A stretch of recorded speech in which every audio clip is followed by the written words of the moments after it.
Девушка Ася развешивала свое белье на балконе, когда кошка Хлоя игриво прыгнула на бортик и случайно упала с крыши на крышу машины. Ася в панике бросилась к кошке, но она оказалась без сознания. Врачи сообщили, что у кошки внутреннее кровотечение и срочно нужна донорская кровь. Ася обратилась к подруге за помощью, но получила отказ. Она продолжила искать донора, но большинство знакомых не представляло себе такой возможности. Ася оказалась отчаявшейся, не зная, как спасти Хлою. Девушка уже была готова идти на улицу и умолять о помощи прохожих, но тут к ней обратился другой посетитель клиники, который сидел в очереди и слышал все разговоры. «Может быть, мой кот подойдет?» – спросил пожилой мужчина. «Я его вообще-то кастрировать принес, но это может подождать, пусть сначала жизнь спасет». Девушка посмотрела на шикарного зверя в руках собеседника. Чистокровный перс, сияющий шерстью, одним своим видом показывал, что он король вселенной. Его хозяин так просто соглашался помочь абсолютно незнакомой кошке. Хлоя не была породистой.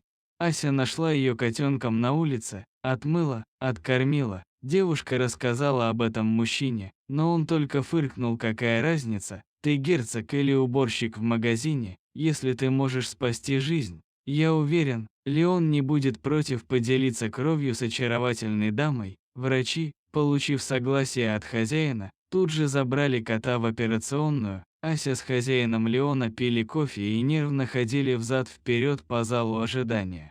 Через полчаса вялого перса вынесли на руках, передали хозяину, рассказали, что делать, и отпустили домой. Ася осталась ждать в одиночестве. Наконец врач обрадовал новостями.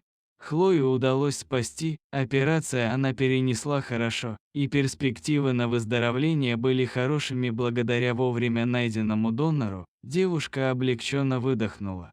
Следующую неделю Ася окружила заботой Хлою, стараясь облегчить ее выздоровление. Девушка больше не оставляла балконную дверь открытой, а окна открывала только в режим проветривания. С подругой больше не общалась, заблокировала ее номер, удалила из друзей в соцсетях, зато неожиданно разговорилась с хозяином Леона, спасшего жизнь Хлои. Когда кошка окончательно поправилась, Ася принесла ее на осмотр ветеринара. Врач подтвердил, что животное полностью здоровое. «Расскажите, Хлоя может стать донором и тоже спасти кого-то?» – спросила Ася. «Конечно», – кивнул ветеринар. «Любая здоровая кошка или собака может стать донором. Сдавать кровь можно каждые 2 месяца, берут совсем немного, чтобы это не отражалось на здоровье самого донора. В некоторых клиниках есть фонды, где эта кровь хранится. У нас, к сожалению, нет таких технических возможностей. Значит, мы не сможем никому помочь», – расстроилась Ася. «Сможете», – возразил врач. «С вашего согласия я внесу вас в список доноров и возьму контактные данные, при острой необходимости буду звонить». Донорство среди животных не самая популярная тема, многие об этом узнают только лично столкнувшись, другие боятся приводить своих питомцев, придумывая всякие ужасы.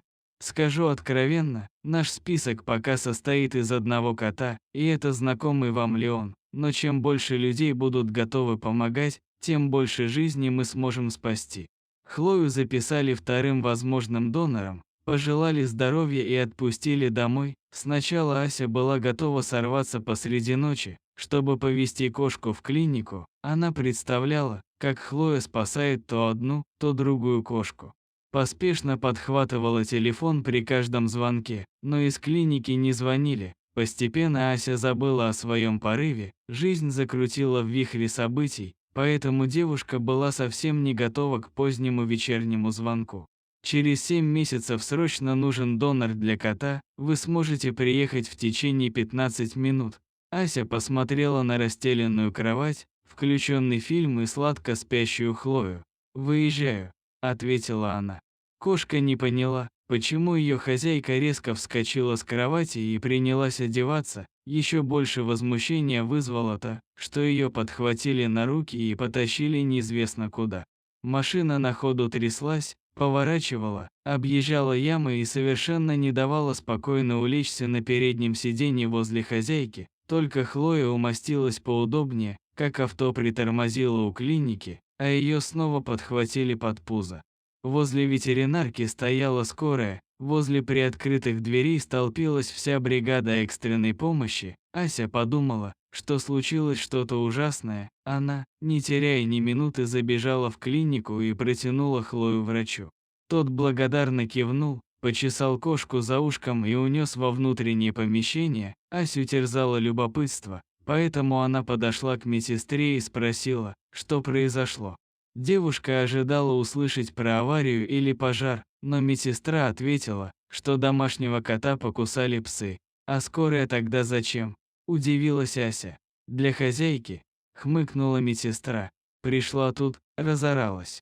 Врачи одно говорят, а она не слышит, потом ее трясти начало, как в припадке. В общем, вызвали мы скорую помощь, ей сейчас успокоительного вколют, через несколько минут отпустят. Звякнул дверной колокольчик.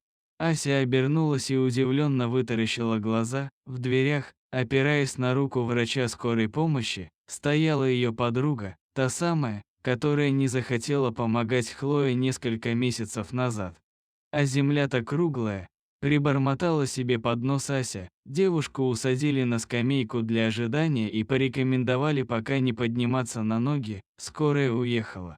Подруга какое-то время смотрела перед собой, потом перевела стеклянный взгляд на Асю. На мгновение в ее глазах мелькнуло узнавание. «Мой котик, мой маленький котик», – запричитала девушка. Я только дверь открыла, он выбежал из-под ног, а тут две собаки шли, как набросились на моего котика, чуть не разорвали, их бестолковый хозяин натягивал руками челюсти, разжимал, а они никак не хотели отпускать моего котика.